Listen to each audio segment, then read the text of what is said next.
guys, it's Madison. Welcome back to my channel. If you're new, welcome. I share my recovery journey from my eating disorder and my life on this channel. So make sure you hit the subscribe button down below and turn on post notifications so that you never miss an upload, because I upload 2 times a week.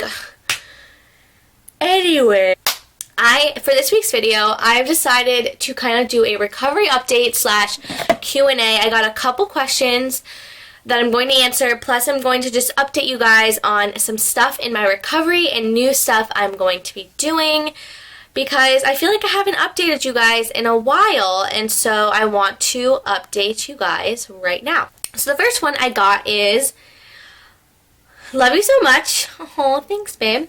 When did you start your recovery? Did it ever feel like maybe you didn't want to recover?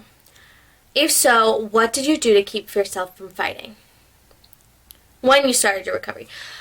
That's a great question. I definitely did have moments, and still do have, not as much anymore, but I definitely did have moments that I was like, I don't want to recover, I don't want to do this anymore, it's too hard, it's too difficult, it's not fair, I don't understand why I have to deal with this. Everybody else around me can just have a normal relationship with food. Why am I going through with this? I was very mad and angry at the beginning of my recovery. I kind of talk about this in my podcast about how I was really mad and angry with God at the beginning of my recovery. I was like, what the heck? Why are you doing this to me? And then as I started to recover, I drew closer to him and started leaning on him more, and I got really close, and I've deepened my relationship with him, and now I'm at the strongest place in my relationship with God and in my recovery. And I firmly believe that I wouldn't be at this place if it wasn't for my relationship and my leaning and giving up control to God. But to answer your question, yes, there were definitely parts of me that didn't want to recover anymore because it was really hard and it was challenging and I didn't understand why I had to go through this. And I would say the biggest motivator for me that kept me fighting is just like looking back at how much progress I've made and knowing what I'm capable of doing. I know that sounds really cheesy, but I know what I am capable of doing, and I know how far I've come, that I don't want to look back. I don't want to stop. I don't want to turn around, because I'm at a place now where I know I've seen how far I've come, and I remember what it was like to be on that disorder, and I'm now starting to taste what it's like to have a sort of healthy lifestyle and relationship with food, that your girl doesn't want to go backwards. I don't want to go back to that ed lifestyle where I was terrorized and felt terrible all the time, and I didn't have a good relationship with food. I was mean to people, I was grumpy, I was sickly looking. I don't want to go back to that, because I know what it feels like to feel good, and I'm starting to actually enjoy my life better. And so I just remind myself of the progress I've made, and I remind myself of what life was like back then, and how it really wasn't easier. No matter what my disorder tries to tell me, it wasn't easier, and it wasn't good. And so that's kind of what I do. So I hope that answered your question. And the next one I got was, how did you made it improved? How did you made it? That doesn't make any sense. I think they're trying to ask, how did you improve? So basically, a lot of hard work. I've talked about this a lot in my videos. I constantly challenge it. I constantly am doing stuff to go against it, doing stuff to get rid of it, because I want to recover. And the farther and farther I get away from it, the harder and harder it gets, because the more it clings on. But I know I'm starting to feel and see what it feels like to not have it all the way in my life and fully controlling me, that I just want to keep challenging even though it can be hard. And then the last question I'm going to answer is, what has been the biggest change you've noticed so far? Oh God, very good question. There has been so many. I would say that I'm going to say this summer, because if I look at my whole recovery, that's a lot. But this summer, the biggest change that I have seen in myself is acceptance. This summer, I have made so much progress in accepting myself and accepting my body and accepting that it's going to change, that I can't even believe I've come this far. Like, when I came home for summer, I was still very body dysmorphic and very into what I looked like and very much didn't want my body to change. I still wanted to look a certain way. And this summer, I have worked so hard. I don't body check anymore, barely. I don't, I'm like starting to accept the fact that I accept the fact that my body is going to change, and that I'm accepting the fact that it's okay to be full. I'm accepting the fact that I'm not going to be in this size clothes my whole life, that I'm probably going to have to change sizes at some point. And it's just like crazy that like to look back on like when I came home for the summer and how not accepting of myself I was, to now being so accepting. And yes, I still have a long way to go. And acceptance, like I'm not quite there yet, but I'm still a lot farther than I was before. I've made so much progress. And it's not just my image, I'm accepting myself for who I am. I'm more open about things. I don't care what people think. I just tell people what is. Like, I literally post whatever I want. I am so open. I don't care if I'm weird. I don't care if I'm silly. Like, I literally am just myself, and I accept myself for who I am, and that's huge, because I've spent so many years, especially in my disorder, hiding and trying to put on this persona on social media and in life in front of people that makes it seem like I'm all put together and I'm not weird, I'm perfect, and that's not a thing. No one's perfect, and I'm not all put together. I'm human. I have faults. I have mistakes. I have issues. Like, we all do. And just the fact that I'm finally able to say I accept myself for who I am is just crazy. So I think that would be my biggest change since the beginning of the summer. Okay, so I know I got a bunch more questions, and if I didn't answer your question, send me a DM, comment down below, whatever you want to do. I want to answer them. I just have other stuff I want to talk about in this video, because originally this video was just going to be a Q&A, but then I realized that I really have some things to update you guys on, so I'm going to do that as well. Anyway, the first thing I want to update you guys on is I've started reading a book. It is called Life Without Ed by Jenny Schaefer. It is so good.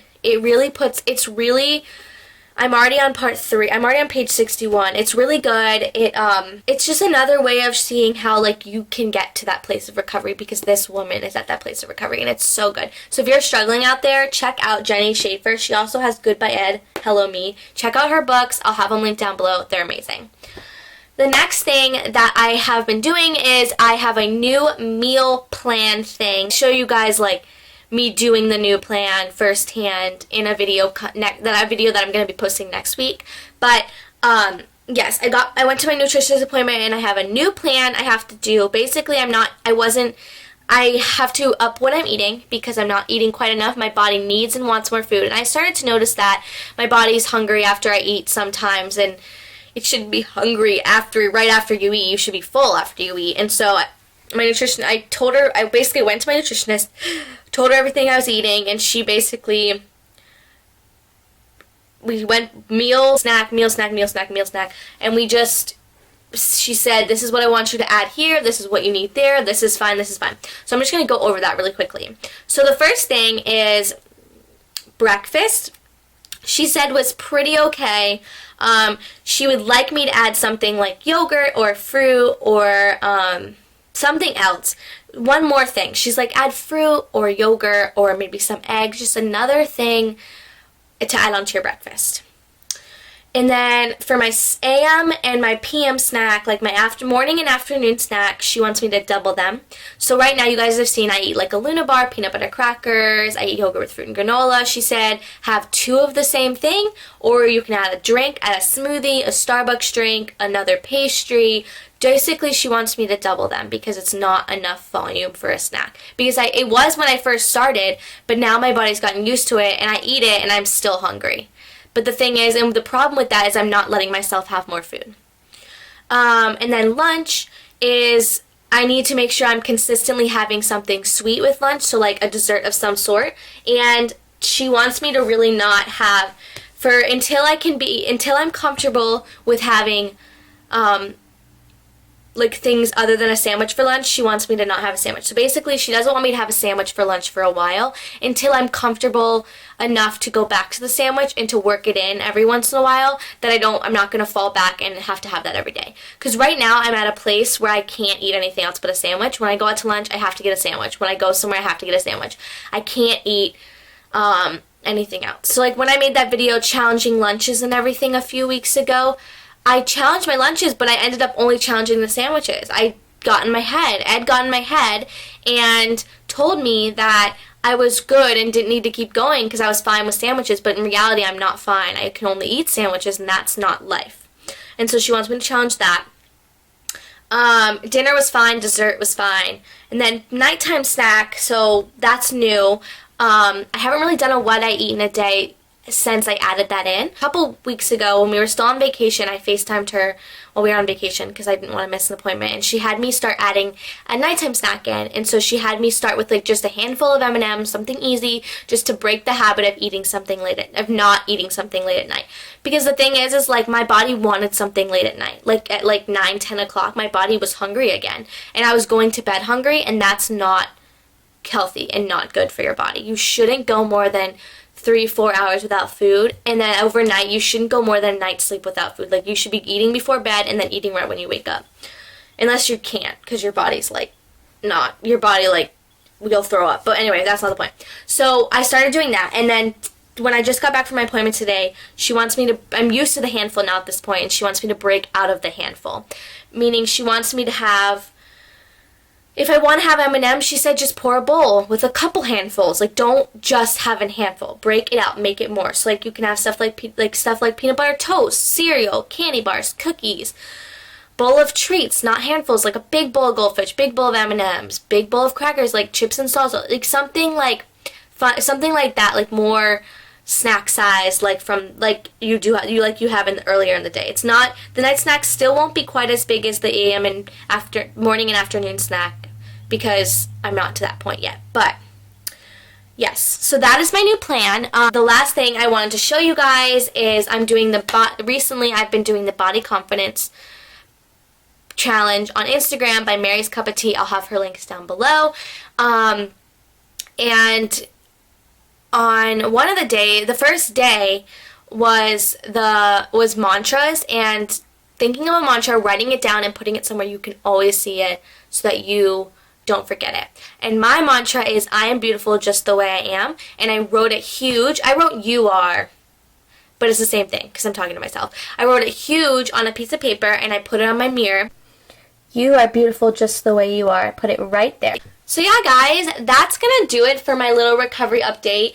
I have a new plan to work. I'm doing well other than that. I'm about to go back to school, and so that's exciting. But I'm doing well other than that. New plan. I'm a little scared. It's challenging, but it's what I need to do for my body. But yeah, I just wanted to update you guys so you knew how I was doing. If you have any questions about anything, comment down below, DM me on Instagram. Make sure you like this video if you liked it. Check out last week's video down below. And then, like I said, follow me on Instagram. At Madison Perimeter is my main, and at recovering_Madison's my recovery. They'll both be linked down below. But yeah, I love you guys so much, and I'll see you guys very soon in another wonderful video. Bye!